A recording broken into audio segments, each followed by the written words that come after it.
சர்வ வல்லவர் ஆலயத்தில் கூடியிருக்கிற ஒவ்வொருவரையும் இயேசு கிறிஸ்துவின் நாமத்தினாலே வாழ்த்துகிறோம். இந்த கூடுகைக்கு மார்கரெட் அவர். என்னை கோபுரத்தில் வைத்தீரே, உதவாத என்னை உமக்காய் தெரிந்தீரே, குப்பையான என்னை கோபுரத்தீரே, உதவாத என்னை உமக்காய் தெரிந்தீரே. தள்ளிப்போ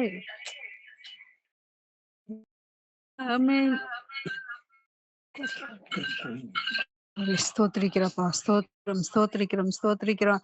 ஆவியானவரே ஸ்தோத்திரிக்கிறோம். ஆண்டவரே ஸ்தோத்திரப்பா, இந்த வேளையிலும் கூட ஏசப்பா ஸ்தோத்திரிக்கிற ராஜா. ஆண்டவர் கூடுகையில் கட்டாவே ஸ்தோத்திரிக்கிறப்பா. உடைய கிருபை கடந்து வரும்படியாய் எங்குண்டோ அங்க உண்டு ராஜா. அப்படியா ஏசப்பா ஸ்தோத்திரிக்கிறோம்.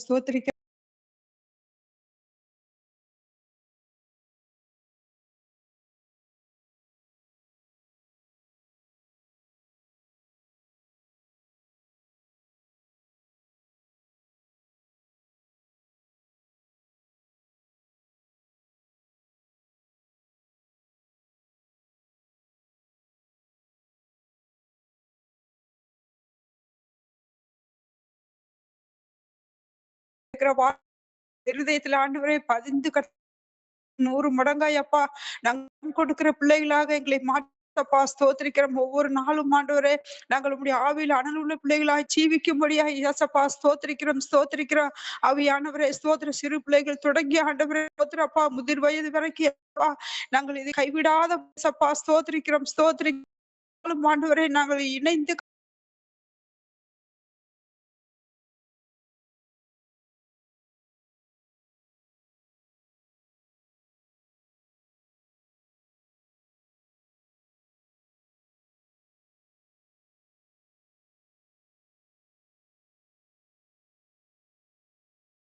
ஸ்தோத்திரிக்கிறோம் ராஜா.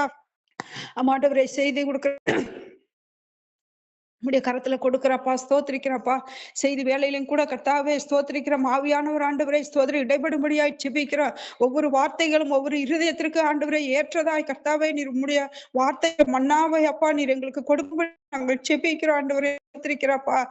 ஆண்டவரே பலகையில கர்த்தாவே நாங்கள் ஒவ்வொரு நாளும் எழுதி வைக்கும்படியாய் நாங்கள் செபி நீரே பொருட்படுத்திக் கொள்ளுங்க. இந்த கூடுகையை ஆசீர்வதிங்க, பலப்படுத்துங்க. எல்லா துதி கன மகிமை யாவும் உமக்கே செலுத்துகிற இயேசுவின் நாமத்தில் ஜெபிக்கிற ஜீவன் உள்ள தகப்பனே. ஆமென். ஆமென். ஆமென். நன்றி அக்கா. மெசேஜ் அண்ட் பிரேயர் ரெக்வெஸ்ட் திருமதி மேரி கிரேஸ் அவர்கள். எல்லாருக்கும் ஸ்தோத்திரம். இந்த ஆன்லைன் கூடுகையில இணைந்திருக்கிறதான ஒவ்வொருவருக்கும் இயேசு கிறிஸ்துவினாலே வாழ்த்துதலையும் ஸ்தோத்திரங்களையும் தெரியப்படுத்துகிறேன். இந்த நாளிலுமா தேவன் நம்மத்தில உரையாடும்படியாக நாம் தெரிந்து கொள்ளப்பட்டதான வேத பாடம் யாக்கோபு எழுதின நிருபம் 1ஆம் அதிகாரம் 17வது வசனம். யாக்கோபு 1ஆம் அதிகாரம் 17வது வசனம். நன்மையான எந்த ஈவும் பூரணமான எந்த வரமும் பரத்திலிருந்து உண்டாகி பிதாவினிடத்திலிருந்து இறங்கி வருகிறது. அவரிடத்தில் யாதொரு மாறுதலும் யாதொரு வேற்றுமையின் நிழலும் இல்லை என்பதை வாசிக்க முடியாங்க தெரிவிக்கப்பட்ட வேதபாடம் வாசித்தாயிற்று. இந்த நாளிலே தேவன் இந்த வசனத்தின் மூலமாய் நம்மோடு பேசுகிற 3 காரியங்களை குறித்து நாம் சிந்திப்போம். ஒன்று பரிபூரணம், இன்னொன்று நன்மையான காரியம், மூன்றாவது நிலைத்திருப்பது. இந்த 3 காரியங்களை தேவன் இன்றைக்கு நம்ம பேசும்படியாக நமக்கு அந்த காரியங்கள் மூலமாய் சத்தியத்தை அறிந்து சத்தியத்தின் பாதையில நடக்க உதவி செய்வாராக. பரிபூரணம் என்று நாம் பார்க்கிறதான வேளையிலே நம் எல்லாருக்கும் தெரிந்த ஒரு காரியம், பரிபூரணம் என்றால் முழுமை அடைவது என்பது பொருள் என்று நாம் அனைவரும் அறிந்தோம். கிறிஸ்துவுக்குள் நம்மளுடைய வாழ்க்கை நாம் எப்பொழுது பரிபூரணம் அடைகிறோம், எந்த காரியங்களிலே நாம் பரிபூரணம் அடைய வேண்டும் என்று நாம் பார்க்கும் பொழுது, நம்முடைய வாழ்க்கையிலே அநேக நேரத்திலே குறைபாடுகளை பார்க்கிறோம், அநேக குறைபாடுகளை நாம் உணர்கிறோம். ஆனால் தேவன் நம்மை அப்படியே விட்டு விடுகிறது இல்லை. அந்த குறைகளின் மத்தியிலும், அந்த வேதனைகளின் மத்தியிலும், துக்கத்தின் மத்தியிலும், துன்பத்தின் மத்தியிலும், அந்த குறைகளோடு கூட நம்மளுடைய வாழ்க்கையை நடப்பதற்கு அவர் நம்மை இல்லை. அவர் நம்மை பரிபூரணம் உள்ளவர்களாக மாற்ற விரும்புகிறார் என்பதைத்தான் வசனத்திலே நாம் பார்க்கிறோம்.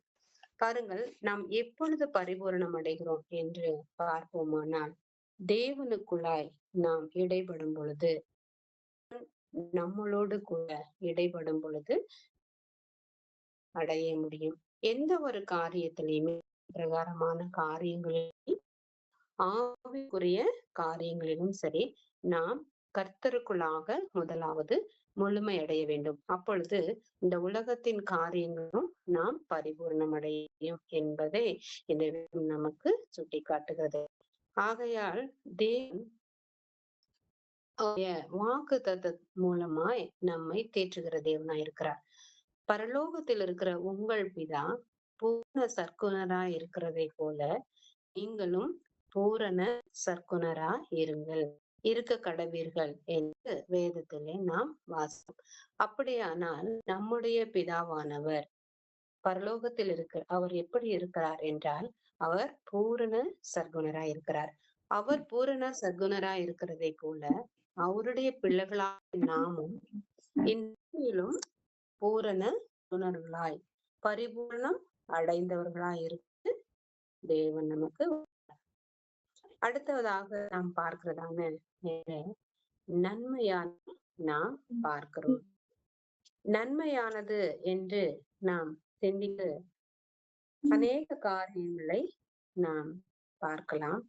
நன்மையானது, நன்மை அது பயனுள்ளது, ஆசீர்வாதம், நன்மை தருவது என்று அநேக காரியங்களை நம்மால் சொல்ல முடியும். பார்க்கும் தேவன் வாழ்வில் செய்கிற காரியங்களுமே அது நன்மையானதாகவே இருக்கும், நன்மைக்கு ஏதுவானதாகவே இருக்கும். ஒருவேளை நம்முடைய வாழ்க்கையில அவைகளை புரிந்து கொள்ள முடியாமல் நம்மளுடைய வாழ்க்கையில ஒரு தடுமாற்றம் இருக்குமானால் கூட, அந்த இடங்களிலும் தேவன் நன்மைக்கு ஏதுவானதாகவே எல்லா காரியத்தையும் அவர் நமக்கு செய்து முடிப்பார். இதை நாம் பார்க்கிறதான பொழுது தேவன் அநேக நேரங்களில ஒருவேளை சூழ்நிலைகள் மாறலாம், மனிதர்கள் நம்மை சுற்றி இருக்க எல்லா காரியங்களும் நமக்கு எதிர்மாறான நெகட்டிவான ஒரு சூழ்நிலைகளை உருவாக்கலாம். ஆனால் தேவன் மாத்திரம் எப்பொழுதும் அவர் மாறாதவராய் இருக்கிறார் என்பதை தான் நாம் உணர முடியும். தான் யோவான் 10 அதிகாரம் 4 நாம் பார்க்கிறதான வேதத்துல நாம் எண்ணுங்கள், நான் உங்களில் நிலைத்திருப்பேன் என்று தேவன் சொன்னார். எப்பொழுது நான் நிலைத்திருக்க முடியும் என்று பார்க்கும் பொழுது, தேவனுக்குள்ளா நாம் நிலைத்திருக்கும் தேவன் நாம் நிலைத்திருக்க பண்ணுவார். இதைத்தான் யோவான் 15 அதிகாரம் 4 வசனத்திலே தேவன் நமக்கு